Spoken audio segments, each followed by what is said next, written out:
Guys, આજે હું અહીંયા બહાર ગરાજમાં મારા દાળ વડા ફ્રાય કરવા બેસી છું, પણ મેં મેડિટેરિયન સ્ટાઇલ લાઈક કે જે ફલાફલ આવે છે એ પણ એમાં પણ યુઝ કરી શકીએ આપણે, લાઈક એને હમસ જોડે બી આપણે એને ખાઈ શકીએ એ રીતે જ મેં બનાવ્યા છે. તો અહીંયા મેં લાઈક ઓનલી જસ્ટ મૂંગની દાળ જ લીધી છે, એની અંદર આદું મરચાં અને કોથમીર નાખી એને બ્લેન્ડ કરી લીધું અને પાસલી નાખવાની તમારે એની અંદર, અને થોડું ઓલિવ ઓઇલ નાખવાનું અને એને થોડું બ્લેન્ડ કરી લેવાનું.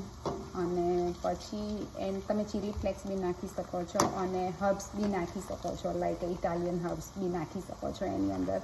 અને પછી એને બ્લેન્ડ કરી લેવાનું, એને કોર્સલી બ્લેન્ડ કરવાનું, એને લાઈક એકદમ સ્મૂથ બેટર નહીં બનાવવાનું. અને પછી એને તમારે રેફ્રિજરેટરની અંદર 6 થી 7 કલાક મૂકી રાખવાનું. એને મેં તો ઓવરનાઇટ મૂકી રાખ્યું હતું.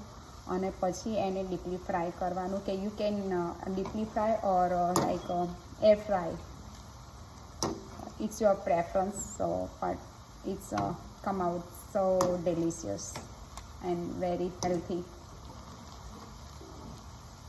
That's it.